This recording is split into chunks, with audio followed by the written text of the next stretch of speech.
PBA Season Governors Cup Finals Press Conference presented by Arena Plus. And first off, we'd like to call on our PBA Commissioner, Willie Marshall, for his opening remarks. Commissioner. Mike, thank you. Sorry. Magandang hapon po sa inyo lahat, lalo sa mga media, dyan sa Facebook Live natin. Papasalamat po kami. Alam po namin signal number 2, pero nandito kayo. So maraming salamat sa inyo. Sa coaches, sa players, sa aking mga magigiting na governors, maraming salamat po sa inyo. Wala na akong sasabihin sa dalawang teams na to. Sa coaches, sa imports, sa players, ang daming kwento, ang daming dapat abangan.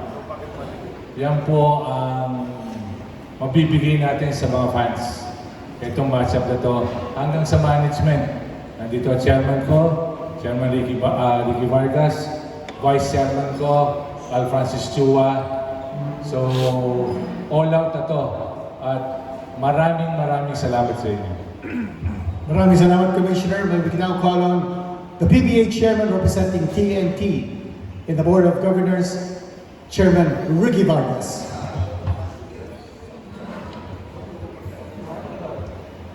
Okay, we'll have PBA Vice Chairman representing Barangay Ginebra in the PBA Board of Governors, Mr. Al Francis Chua. Una sa lahat, good afternoon to the sports writers, to the players, to the coaches. May typhoon, no? Pero nandito pa rin tayo. If you can see kung anong nangyayari sa bansa natin, mga kapatid natin na mga asalanta. So, nag-usap kami ni Commissioner, ni Chairman. We decided yung tomorrow's game, Sunday's game, yung process yung lahat i-donate namin. Okay? Yung lahat yun. Ngayon, kung saan dadalhin yung pera, si Chairman ang bahala. Meron silang ata para ma-distribute namin ng maayos kung saan ibibigay yung konting maitutulong natin sa kapwa natin mga Pilipino. Again, nandito tayo preparing for Sunday's game, and then they're there preparing kung may matitirahan sila, may makakain pa. So, pagdasal na lang natin sila. So kung sino pang gusto mga ibang tumulong, nananawagan po ako na sana tulungan natin mga kapatid. Salamat po. Salamat, Vice Chairman. Now may we hear from our Chairman, Ricky Vargas. Salamat, Al Francis. If you notice, it's the Chairman's team and the Vice Chairman's team in the finals, right? What a coincidence. Yung ibibigay ng PBA para sa mga nasalanta sa baha, we will entrust it to Alagang Kapatid ng TV5 Foundation. So we are entrusting the proceeds to Alagang Kapatid. Kilala naman yung Alagang Kapatid. And Alagang Kapatid will report on how they use the proceeds that was given to them by the PBA. So, salamat po na. So, game na ba? Game na. Game na, okay. It's a very interesting finals para sa amin, di ba? Especially for the PBA and for the fans. Bakit? Bakit ka mo? Number 1, it's the coach of the current national team versus the former coach of the national team. It's also... Intriga pa.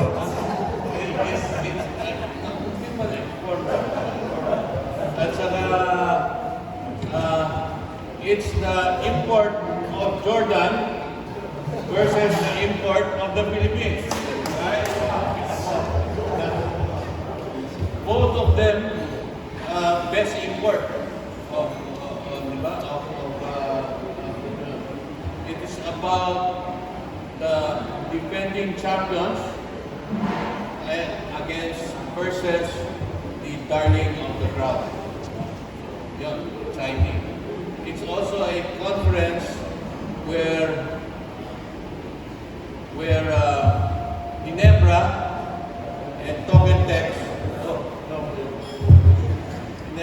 Ginebra and Tnt will finally meet once again after a long period of time in the finals. So this will be an exciting finals.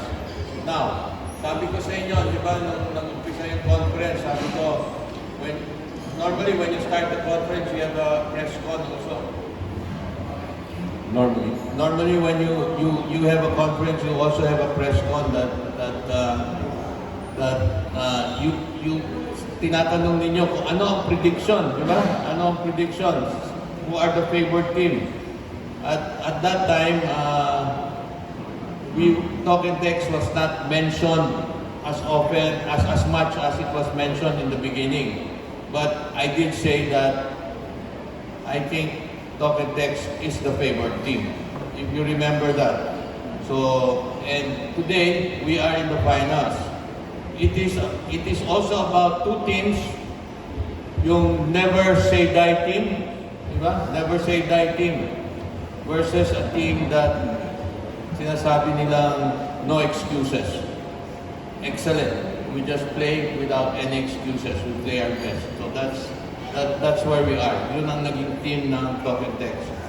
So it's also a team that is that has young players, that have seasoned players, that have national players, and to me, we're lucky to have the best import of the last conference when we became the defending champion. So I'm looking forward to, I hope, a friendly game with my friend here, Al Francis, because you know how he can be, no?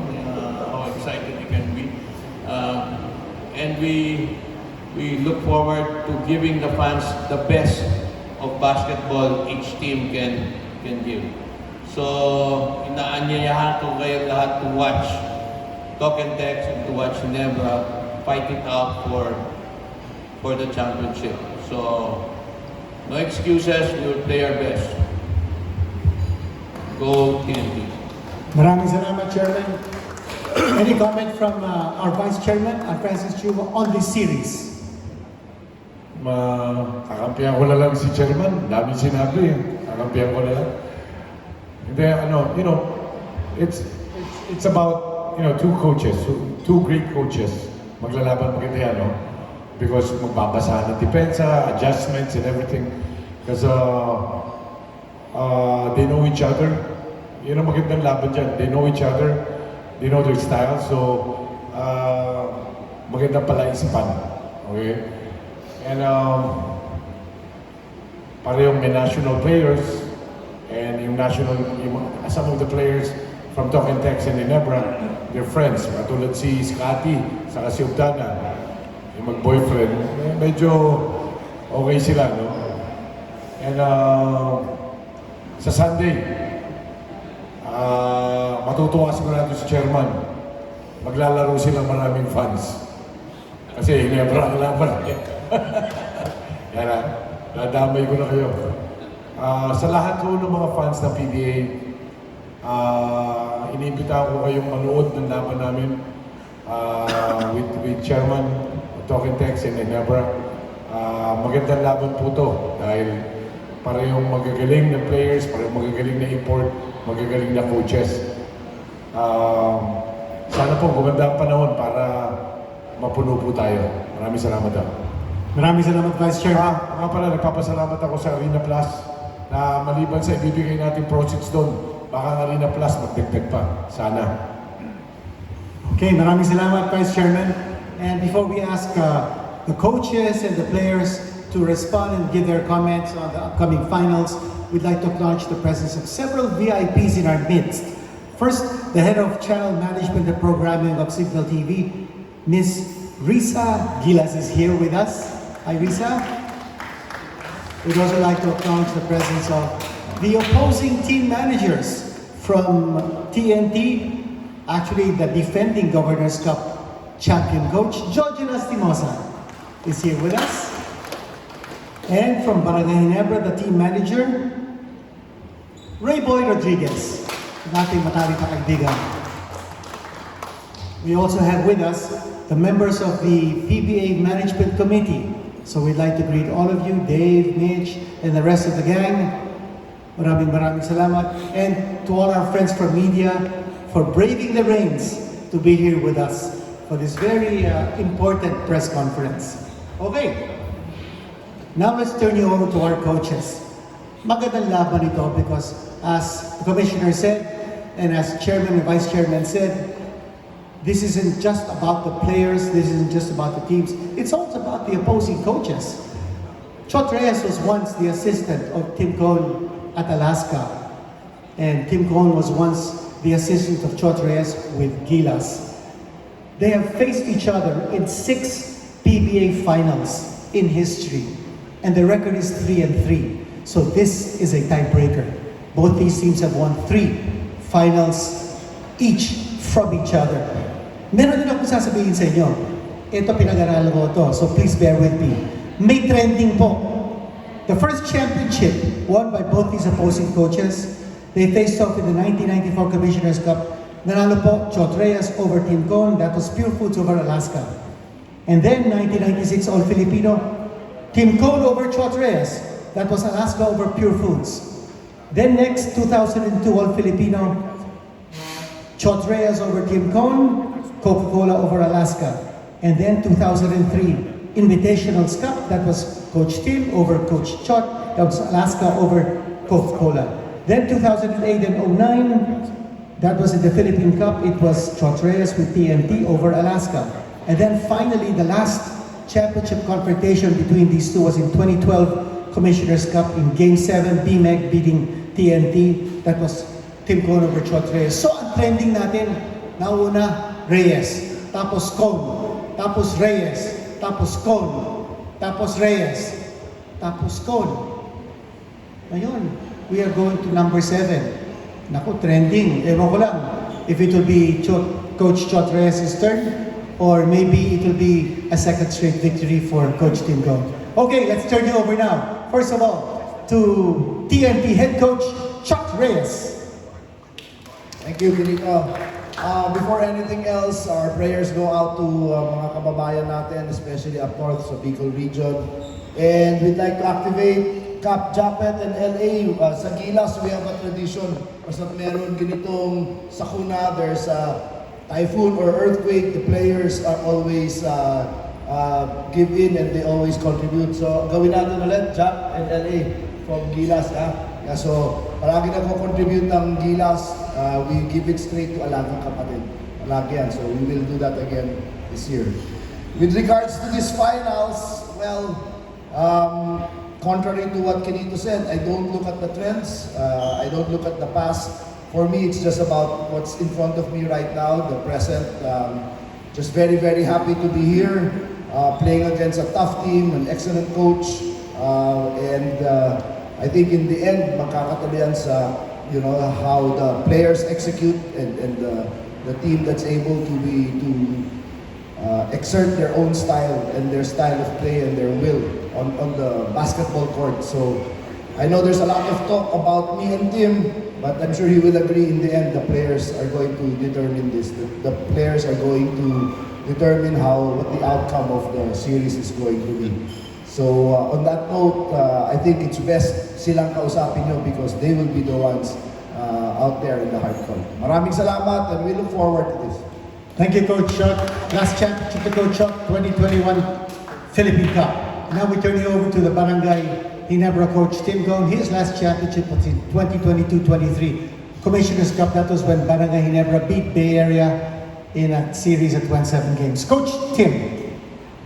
We're just obviously really happy to be here right now at the press conference and braving the storm and it's been a tough couple of days for the country, but I hope that we can all gather here and make some people happy by being able to read about what's going on and maybe play a good game on Sunday.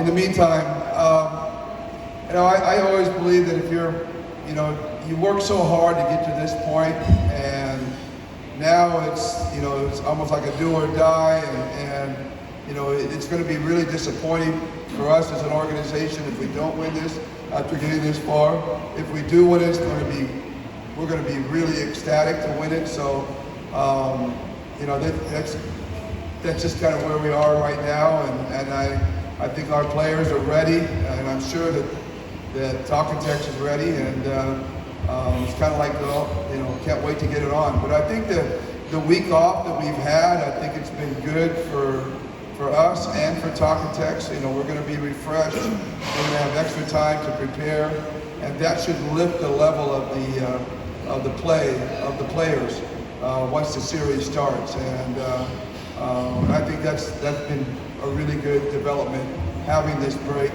and having this time to recover. I think we can see real high-level basketball when the finals starts. That's it. Thank you. Thank you, Coach Tim. And before we turn our microphone over to the opposing imports, let's listen to the opposing team captains. First off, for Barangay Ginebra, it's LA Tenorio. LA, how important is this series for you, considering that you may be in the twilight of your career and opening up a new chapter as perhaps an assistant coach with Barangay Ginebra? LA. Thank you, Sir Dean. First of all, good afternoon to everyone, friends from media and PBA.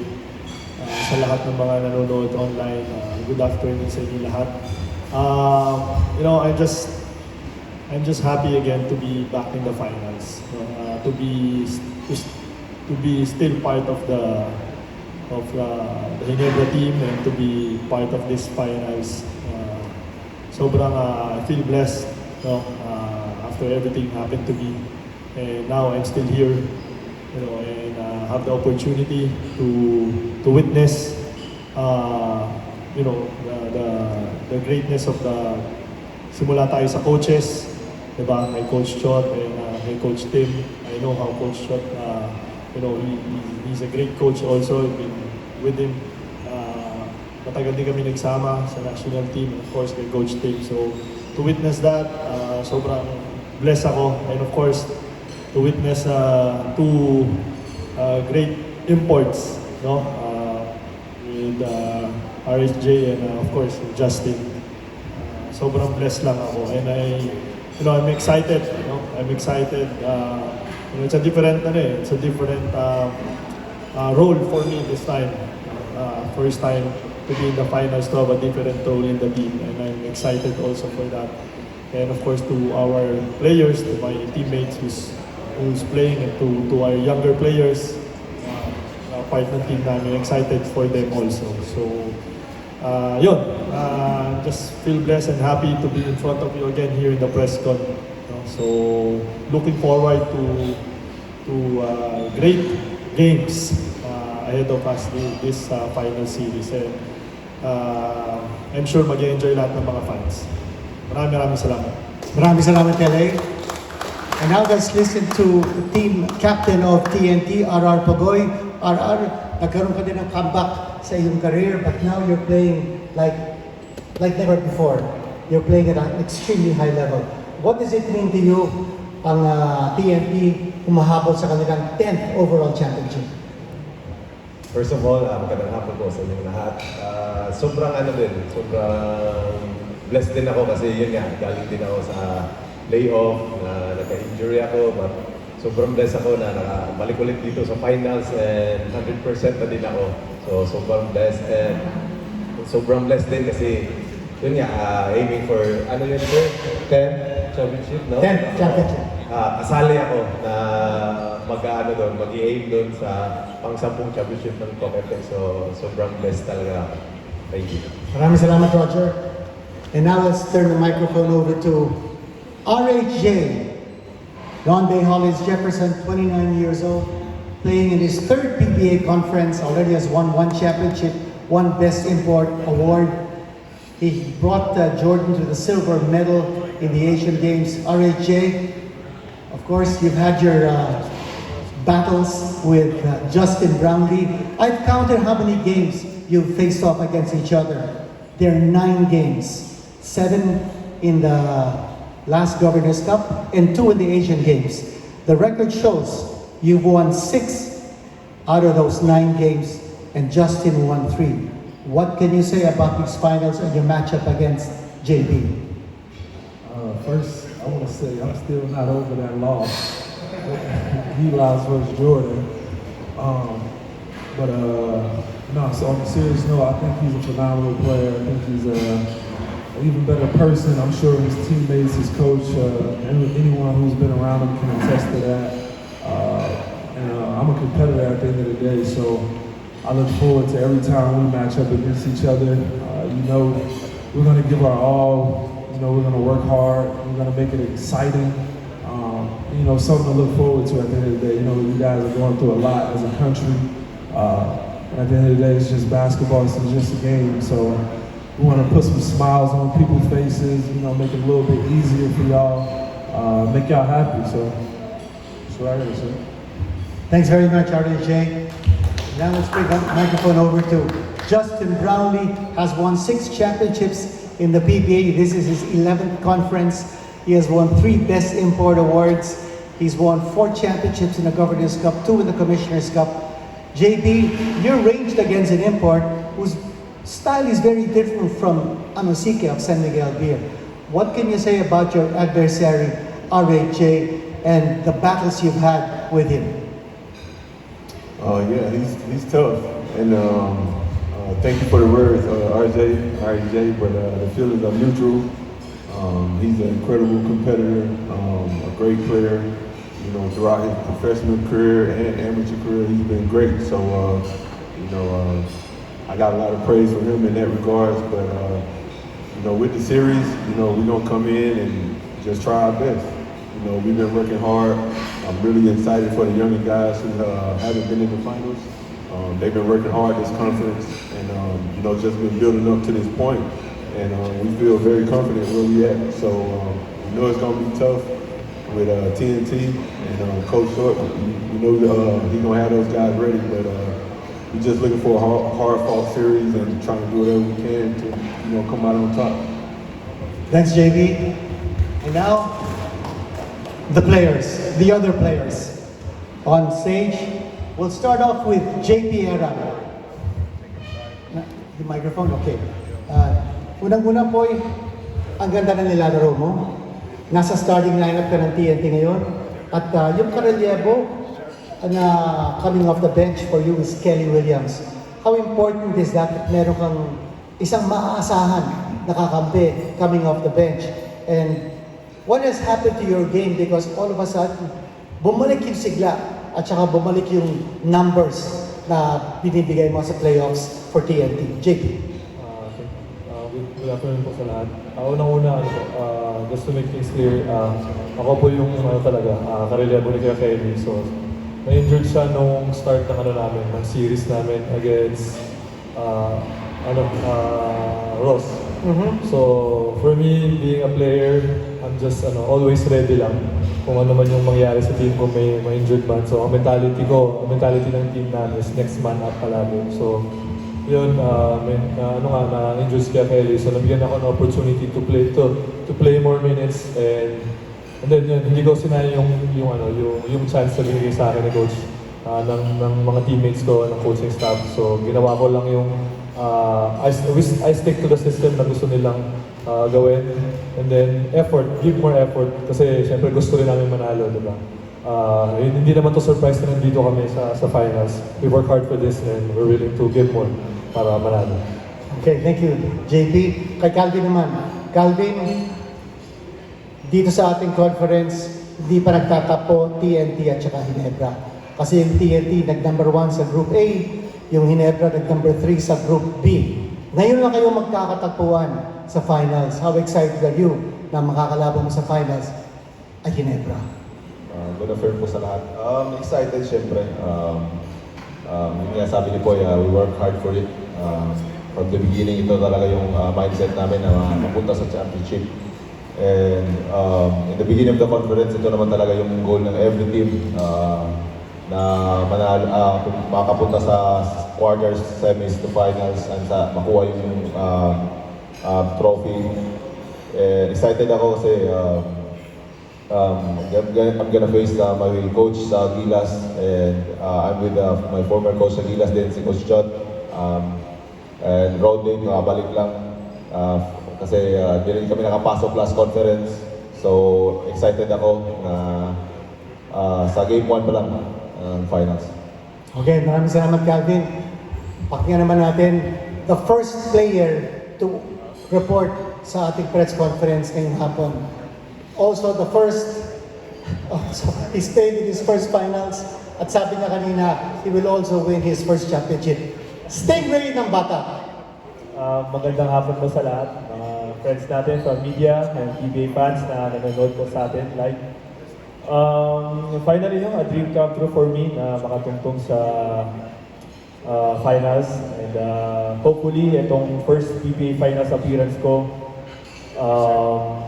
magkaroon ako ng makagain ako ng maraming experience, and lastly, stick to the plan pa rin, stick to the system of Coach John, and sana mabigyan namin ng magandang laban yung aming mga PBA fans, mga TNT fans, and Ginebra fans. So yun na po, salamat.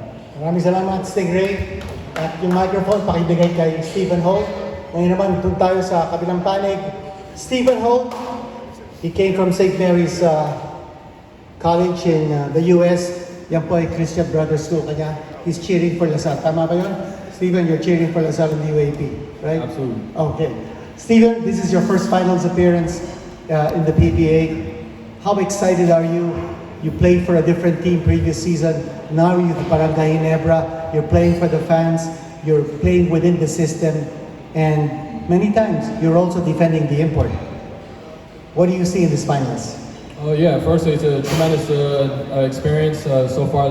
Being my first season here with Ginebra, we got a great group of guys that work hard every single day. And to finally see the work and the results pay off, it's a tremendous feeling. And like you said, I mean, it's going to be a great series, a lot of good matchups, and at the end of the day, we just got to stick to our game plan, and hopefully we can be competitive each and every game through the highs and the lows, and hopefully we can get it done. Thank you, Stephen. Can you pass the microphone over to the man beside you? RJ Abarientos, ang tawag ko sa kanya, the Blitz, kasi ikaw laban, the Blur. So RJ, rookie, you're playing in your first finals. Anong pakiramdam? You started 2 games in this conference, but you've established your role coming off the bench to provide the pace that Coach Tim wants to set for every game in the playoffs. First of all po, I'm just grateful na binigay sa akin ng Panginoon na nandito ako sa press conference with my teammates and with the coaches. For me, siguro, I'm just doing my thing na ako yung rookie dito, rookie duties nga, sinasabi ko palagi. Yung nagbibigay na energy, yung type of player para sa team na to. And alam ko naman na marami ng gunners dito, marami ng best player dito sa team namin. So for me, as a rookie, kailangan ko lang maging balance para makatulong din sa team. And having said that, magpapasalamat din ako kay Coach Team, sa mga coaches namin and sa mga players na binibigyan nila ako ng confidence to make a place para din sa kanila. So, thankful din ako na nandito ako and makakasama ko ulit yung mga naging teammate ko before sila Kuya Poy Eram sa Gilas, and then Coach Chot na naging coach ko rin sa Gilas. So, yeah, I'm very excited na makalaro sila. And si Kuya Jason na wala pala dito. Maraming salamat, RJ. And let's hear now from one of the most popular players, if not the most popular player ng PBA, Scotty Thompson. Bumalik na ang laro mo just in time for the finals. You're rebounding like you've never rebounded before. You're scoring like you used to score in the past. But now that you have an RJ Abarientos playing beside you, siya na nagiging point guard, nag-i-slide ka sa number 2. How comfortable are you playing number 2 again? Or have you gotten used to playing number 1? Scotty. Good afternoon everyone from our friends sa media and sa Arena Plus family natin. Una-una thankful, sobrang thankful and blessed na naging part ulit na magkaroon ulit ng opportunity para makakuha ng championship. And yun nga, having RJ and our new guys, Steven, it's a different team na para sa amin ngayon, not just before na like before na talagang iba pa yung players, tapos ngayon dito sila RJ and Steven and also Mav sa finals. I think very big help sa amin, no? And yun, like you said kanina, having RJ, parang meron ako dating si Kuya LA na nagpo-point sa talagang nagtitimon sa game, sa mga plays namin, and nagagawa ko yung mga gusto kong gawin din sa position ko. So, very excited against TNT and very excited sa mga new guys namin para sa match-up nila. Okay, maraming salamat, Scotty. And let's now hear from Japet Aguilar, who, by the way, is enjoying a career conference, averaging close to 18 points a game. This guy is Mr. Double-Double for Barangay Ginebra. What a conference that he is enjoying. The man who is the master of the alley-oop dunk, Japet Aguilar.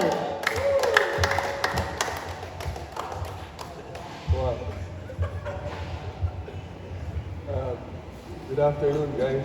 Now I credit this all to my teammates. Ginagawa ko lang yung role ko talaga sa team. And yun lang talaga yung main focus ko. And happy kami na nakarating kami sa point na to. Chine-cherish lang namin ang every moment, and lahat ng opportunity, sana yun nga makuha namin. So, yun. Totoo nga ba, Japet, yung nagbibigay ng lakas sa'yo, yung buhok mo? Huwag ka na muna magpagupit daw, sabi ng mga Barangay Ginebra fans. Yeah, tama. Okay, last but not least, someone who played for the University of Minnesota. Matt, was that team, the team's moniker, the Golden Gophers? Was that how they were called? Yeah. Okay, so, you being a clutch performer for Barangay Ginebra, you're the man with the golden arm. Maverick Nizi has been knocking down those clutch jumpers game after game. We want to hear from you because you're going to be playing a very vital role in the finals. Matt. Hi, good morning. Good afternoon, everyone. I'm very excited to be back in the finals. It's been a long time for me, but I am here trying to cherish every moment. These times don't come too often, as we know. So this is really exciting for me. But I'm just trying to play out there and do what I can to help the team, no matter what that may be. But I know to win this championship, it's going to be a tough task to beat Talkatex. They're a well-coached team, well-prepared team. But I think we are also just as well-coached and well-prepared. So it's going to be a good matchup and a good battle. Thank you, Matt. Okay, at this point, let's open the floor now for questions from our friends from media. Please step up. The microphone is going to be roving. Tama ba? Yung microphone magro-rove. So just raise your hands.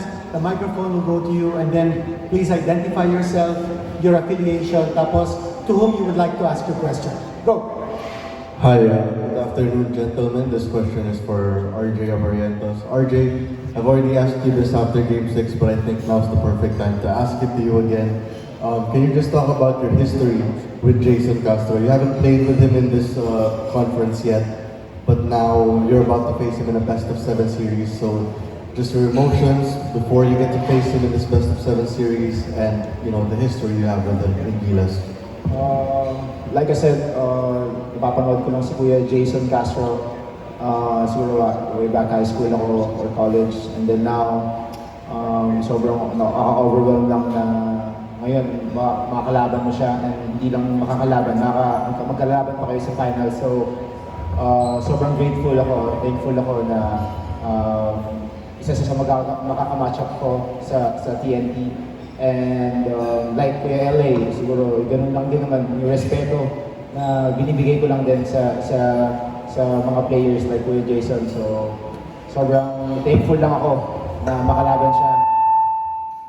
And excited ako na magkita kami sa Sunday sa first game namin. Yeah. Thank you, RJ. My next question would go to Calvin Aftana of Tnt Tropang Giga. Calvin, you're very expressive when it comes to your friendship with Tnt Tropang. Kanina nga, medyo kayo yung unang talagang batian. From the NCAA and now to the PBA finals, can you just talk about your relationship with him and your closeness ninyo, and how excited are you to go up against him dito sa PBA finals? Ayun lang yan. Hindi, pero ever since nagkasama kami sa national team, roommate ko na siya. So wala nang bago sa amin. Pero yun nga, pagdating sa laro kasi, iba-iba rin kasi kami mindset eh. Gusto namin maglaro talaga sa mga team namin. I know Scotty very well na talagang give all siya pagdating sa paglalaro ng basketball. Alam naman natin lahat kung anong nagawa niya sa team niya, sa national team. And excited ako kasi nakabalik na siya from injury. I'm excited about this conference. Thank you, Calvin. Next question, please. Good afternoon to everyone, and congratulations on being in the finals. Maybe to Coach Chot and Coach Tim. The common denominator in this finals is being you guys associated with the last pass and present. Especially Coach Chot been coach for a number of years, and Coach Tim being the current national team coach. How will this factor in the series, considering there's a lot of past and present national team players in the series? Coach Shot, microphone please. Let's not forget, Tim was the first national team coach before me, right? Way back Centennial time, and I was his assistant. So I think a lot of people forget that. He's really been my mentor.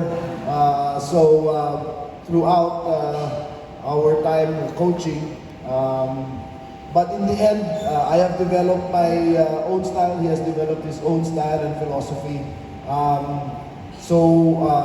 The Gilas factor, I don't know if it will be that much of a differentiator in the series, aside from what you just mentioned, aside from that similarity.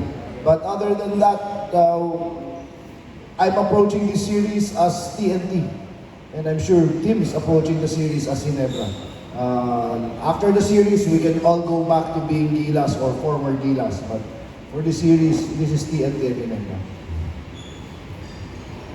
Coach Tim? Well, for me, I giggle when Chuck says I'm his mentor, because I've learned more from him than he's learned from me, that's for sure. And I did that in that last stint when I was with him in the World Cup. And I learned a lot, especially about the offensive side, and learned new drills and things that I haven't had exposure to.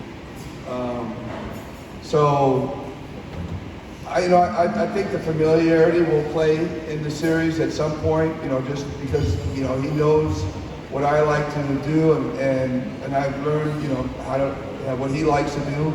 So that will definitely play, the fact that we have worked together in the past. Whether it be Gilas or not Gilas, it's just the idea that we've been around and been friends for so long, and I think we've spent time studying each other's game.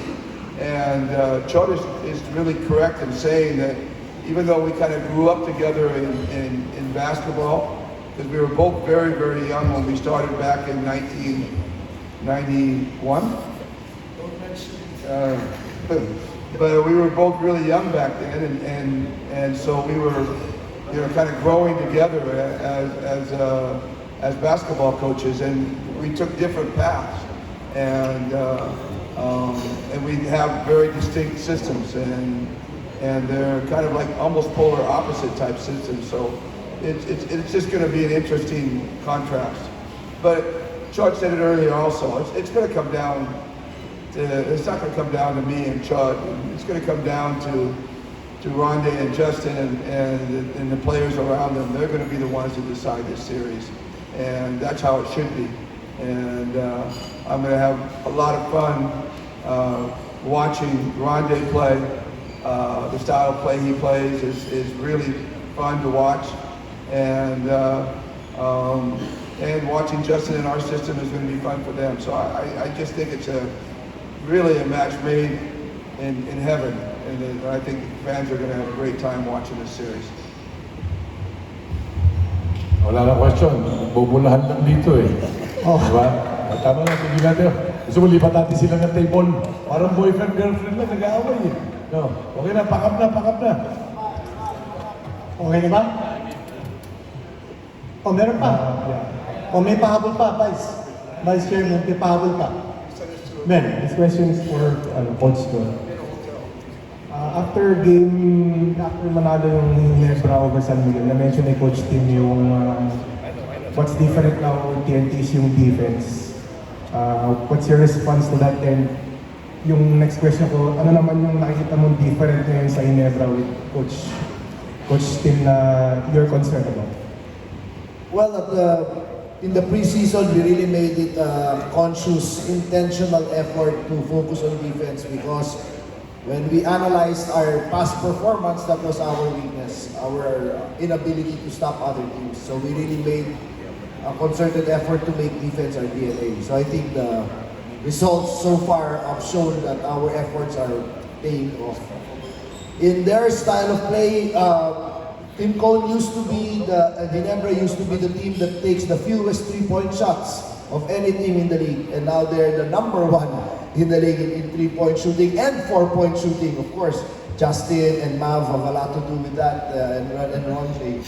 So that's a big departure from the way they normally play in taking the fewer, much fewer number of three-pointers as against today. And that's dictated by circumstance because he has a very different team this time than his previous team. So he's making a great adjustment, which is a mark of a great coach. Your ability to adjust, right? So that's a difference.